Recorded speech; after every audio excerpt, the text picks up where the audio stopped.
and change management leader who currently serves as the special advisor on climate change and the circular economy to the governor of Lagos State.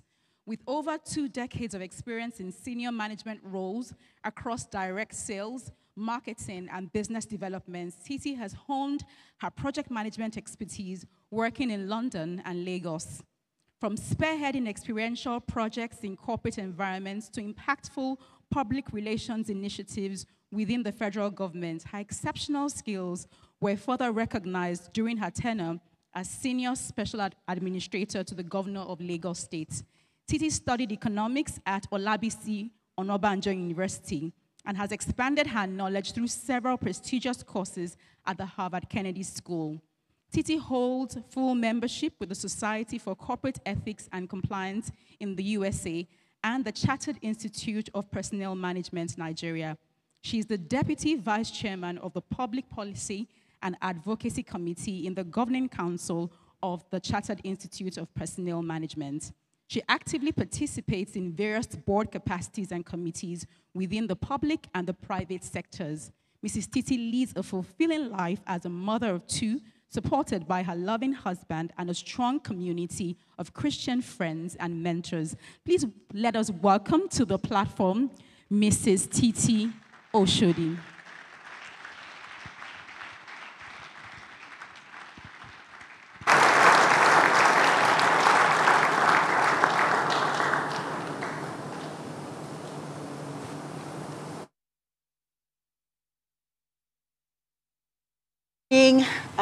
Covenant Nation, the Platform Nation, it's such an honor and such a pleasure to be here. This is my very first, even though I'm an ardent follower, I passionately follow the platform, but I'm one of those virtual listeners and viewers. I'd like to seize the opportunity to express profound appreciation to Pastor Poju and Pastor Mrs. Oyeneyin as well. Over a decade of the platform, saddled with the objectivity of bringing shaping mindset, creating leaders, is no small feat. I really, really am humbled to be here, and I thank you so much, Pastor Poju, for giving us the opportunity to come and share, and also to be able to experience the realness that I have never felt before in a room. Thank you so much, sir. I appreciate you. And also to the Platform Nation as well, to the Platform Nation. I bring you greetings from my boss, the Governor of Lagos State, Mr. Babajide Sanwo-Olu. Somebody that is very, very passionate, especially about the demographic, the majority of the demographic that I stand before here today. I know that we're coming and we're representing government, but there's so many things that we're going to be able to share. And this is my reason for standing before you.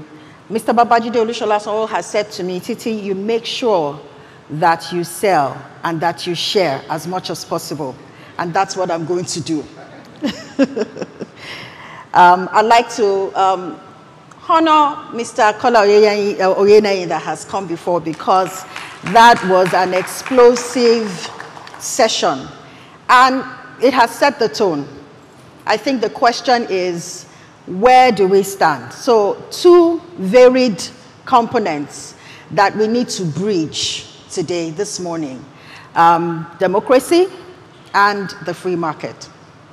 But I would say, and I'm going to take a different perspective, even though there will be some influx from what he has expended. There's no way that we can move away from that.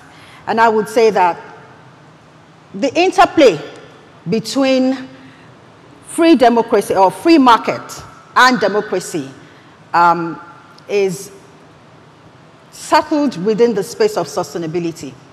I stand and I operate in an industry that is for sustainability, for sustenance, for longevity. So a lot of what I'm going to be postulating this morning will be from that angle. So I'm defining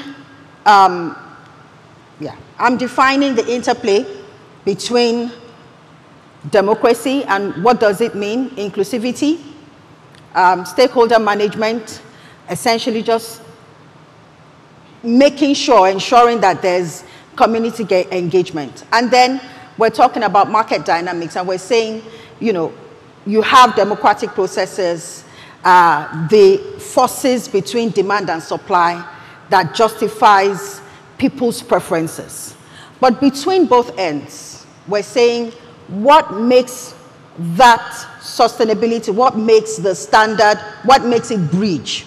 And that's in how we can sustain the life that we live, how we can uphold, the values that are intrinsic for us to be able to live and to be able to progress as a nation. And here I said that sustainability is life, because if you look at the interplay, the interrelativity between government, between people, I'm sorry.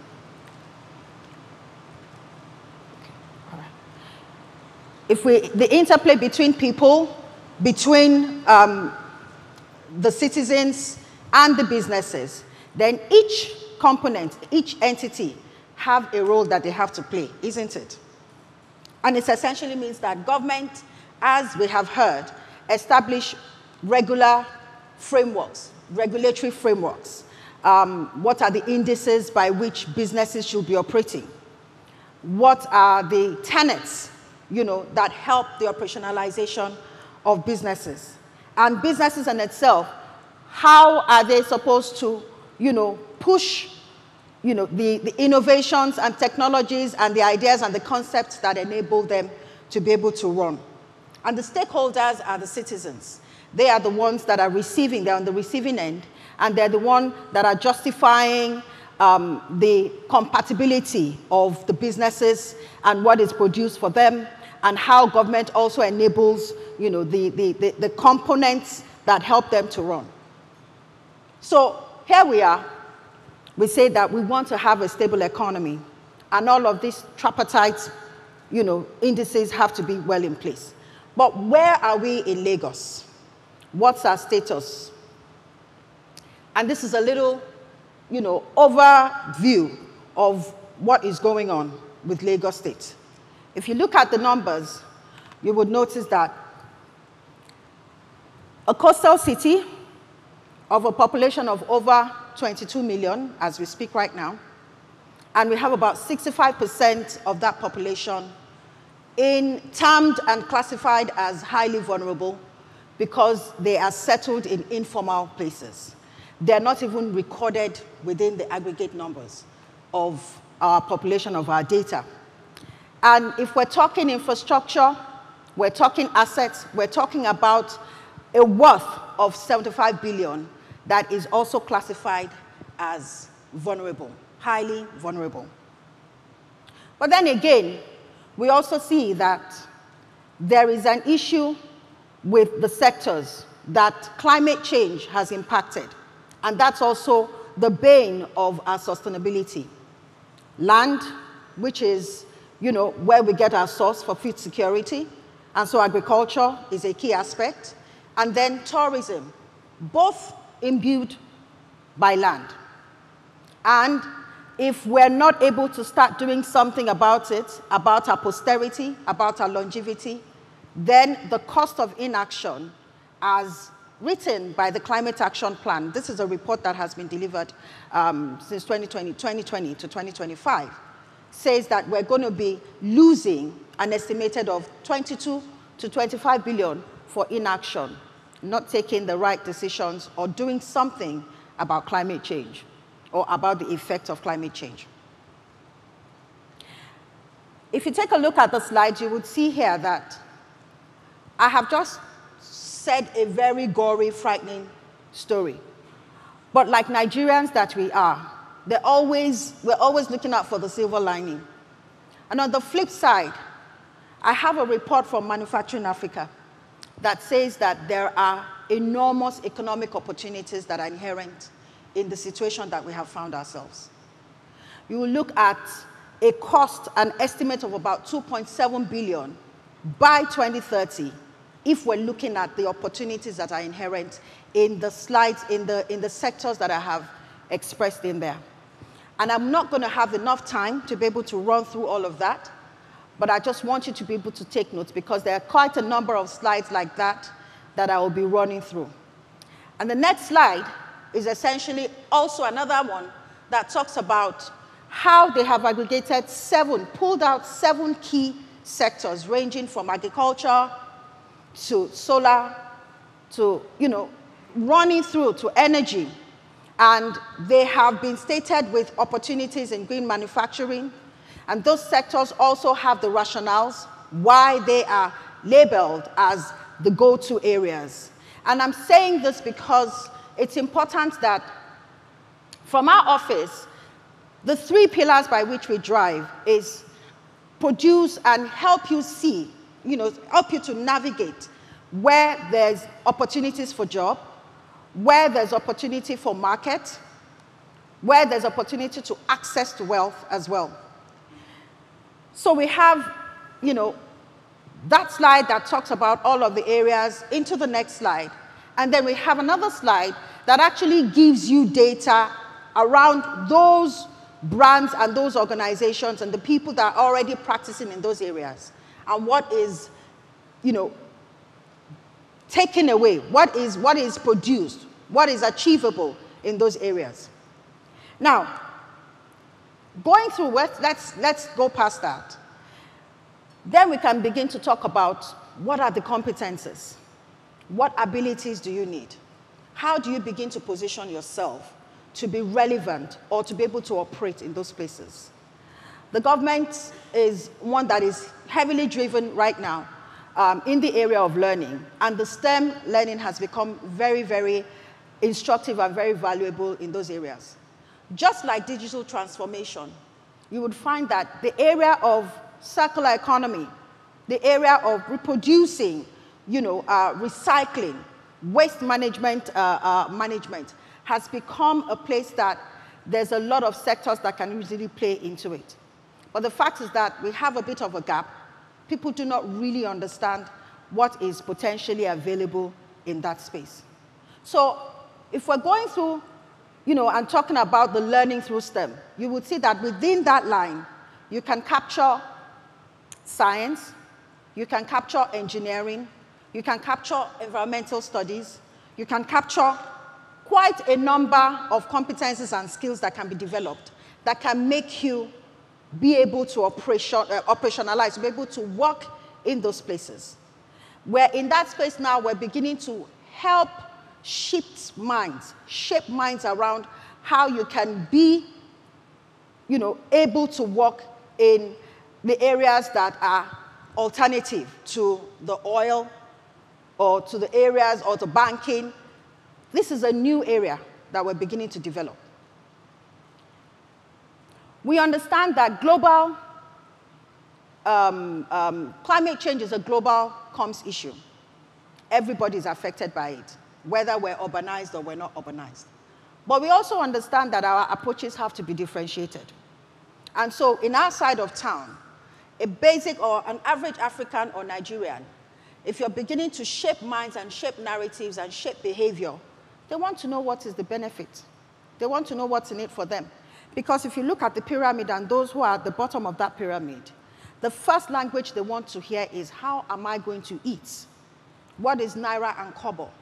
So when I'm talking climate change, I'm almost talking above their heads because it does not connect. And for them to be able to translate it to Naira and Kobo, then it has to be tangible. It has to be relatable. And this is where we begin to talk about incentivization. Because we understand that if we're able to manage the mindset and help people see that inherently sitting, on a daily activity, when you're generally or typically generating waste, you're actually sitting on resources. You're actually sitting on opportunities that can help you to scale or to grow or have you, give you access to a market. So our behavioral remodeling is starting essentially from driving conscious, sustainable practices, but by incentivizing in that process. And that's why in our office we have an initiative that is called Eco-Circulate. Eco-Circulate is an education-driven program that helps people to shape their minds in all ramifications, providing platforms that would help towards responsible, sustainable practices. Now, because it is government, what we want to do is start to recycle the various mandates that are seated within ministries. So what are the social amenities that are, accessible for the average citizen? Transportation, health, education. There are tools that are already existential right now. And, we're beginning to play around that. So every time we go to a community with the program of Eco-Circulate, what we do is we drive engagement, education, using a tool like a card that is accessible with transportation, with education, with health. I'm not really saying that tool right now, but there is that tool that is already existent, and people can begin to use that tool to build points. So we're creating subsidies on that tool for people to have access to medical attention, have access to education, school fees, tuitions for their children, be able to get on the bus, the BRT lane, get onto the rail, essentially just establish and be able to live a good quality of life. That's one of the things that we're doing. And essentially what we're going to achieve with that is that we can reduce the cost of governance, but ultimately we can also reduce enforcement, as it were. But in all of this, another thing that I have taken from the former speaker is that any government that is thriving, or any society that is thriving, does not thrive on budget on government. It is the private sector, it is the enterprise that drives the wealth in a country. And this is where our corporates come in. This is where the tenets and the framework of the economic, the environment, the social, and the governance framework comes in, the EESG. Every company and every corporate has the ability to be obligated towards establishing impact towards the society through those pillars. As we speak, the corporate only perform at a 30% rate of their ESG framework.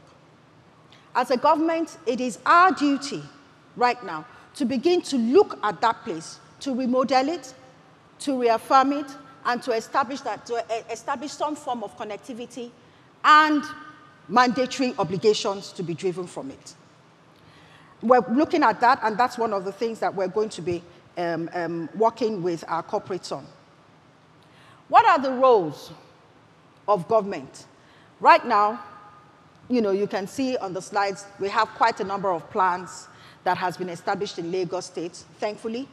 The Lagos State Climate Action Plan, the Resilience Plan, we have a development plan, and these have become our frameworks and guides. We're working towards having a policy that will guide the space, but right about now, that gives us some form of direction as to how we're going to run our sustainable environment and green economy space. I can tell you that there are quite a number of initiatives, agreements, MOUs that are being tied in Lagos within that space. We have the LOMA and the Ministry of Environment that have signed a deal to commence the conversion of waste to energy at Epe. There's an energy plant that is coming up there. What it potentially provides for us in terms of numbers, 2,250 tons of waste that will be daily generated, that will also generate 60 to 70 megawatts of power, of electricity, that is worth to power between 60 to 70,000 homes, ability to save over 500,000 tons of carbon emission, and able to create 300 to 500 jobs during construction, and ultimately establish over 100 permanent jobs at the operational facility. That is imminent, and that's something that we're working, assiduously towards. We have deals and we have MOUs. Right about now, Lagos and Ghana has signed a deal to convert our landfill from a waste to energy operated facility. And of course, a lot of our markets, Ikorodu right now, has begun to have a properly advanced transfer loading program. So technology is taking a lot more of the space in terms of our operations, and we're earnestly trying to increase and replicate. But these are things that are from our end that we're opening up for business opportunities. We're opening up for the corporates, for the private sector to key into. We know also that in all of this, there's a gap in public awareness. There's a gap for us. There's a gap in the polity. Climate literacy is really, really very prevalent, and the absence of it is really, really very important. It's really significant for us to be able to achieve climate literacy. We want to be able to drive that through every level of PR and media platforms. If we're talking about the creative industry, can we start to generate narratives? Can we start to generate messaging? Messaging that will be driven through movies, through scripts, through dancing, through music, through the various passion points. Just like, you have, America, the biggest, the largest or the most sophisticated country on the land. Can we start to drive that narrative of circular economy? Drive the narrative of what we own as a country, what we're naturally endowed with as our country, opportunities that are inherent in our country. Communication is the engine oil of life, and we must be able to start, and we must start from the bottom up. What are our challenges? Attitudinal change. Like I said again, it's going to be difficult to shift the minds if we don't start to drive incentives. Incentive means money. Money comes from, regulated from a large sum. My governor had said it some time ago, and he always says it because he was a bank treasurer for the longest period of time, that there are corporates that have 3 times the size of the budget of Lagos State. It's time for us to start to infuse and inject capital into our systems, and it will have to start from the corporates. We have an unfriendly finance environment. As I had said before, we need to start to, increase the level of accessibility to funding, and it sits within our financial institutions. We do not have sufficient data, and we have, corporates, we have private sector, we have companies that have the ability, the capacity, the eggheads, the resources to be able to generate data that we can use to drive insights and to inform policies. We need to stop working in silos. If we have companies, if we have MSMEs who are accessible to some information, we need to start to aggregate this data. We need to start to aggregate our workings together so that we can have a holistic form of approach to these businesses, to these issues. And we need to improve the market operations. What are the opportunities? And these are the things that other countries have also, been able to do so that they can harness opportunities that are seated within the company, within the organization, the economy. We have tons of opportunities as well on the flip side. Today, I can proudly say that we have food hub, a logistics hub that has been established along the corridor of Ketu and Ekpe. It's seated on a 1.2 million square meter. And that facility stores contents for up to more than 1,500 trucks and is expected to meet the daily needs of tens of thousands of actors in the food value chain. Within that value chain, there are opportunities for jobs. There are opportunities for playing, delivery, logistics, e-commerce, transportation. How can we start to look at those areas and see how much we can proliferate that space?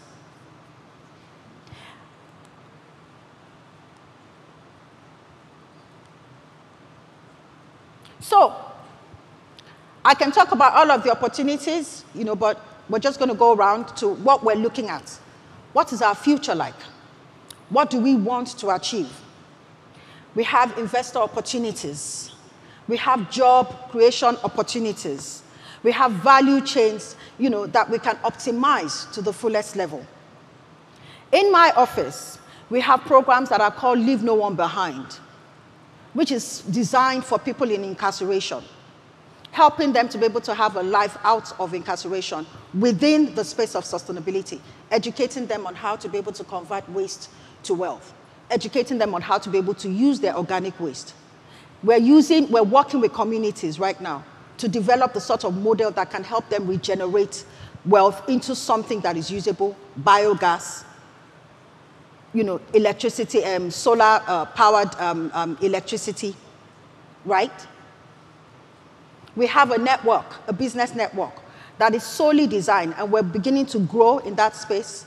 We're having about 300 right now, and we're beginning to teach them business support, ability to be able to be investable. How do you create a structure that helps you to, stand for a sustainable period of time? How do you incorporate? How do you collaborate? How do you attract funding? How do you attract international partners and technical support? These are little things, but ultimately will be replicated across board to be able to help, because our desire is to be able to address businesses, address those at the bottom of the pyramid, help them to be able to grow. And the reason why it is comfortable for us is because we see the vision. We see the vision of where we are. We see the vision of what we hold. We see the vision of what we're endowed with. The global north is looking to our side, to Africa, for the wealth that is required for them to be able to, to be sustained. If we have access and we are blessed with hydro, we are blessed with wind, we are blessed with solar, it's time for us to start to introspectively think about it. It's time for us to start acting upon it. It's time for us to grow our country's GDP. It's time for us to work. Thank you very much.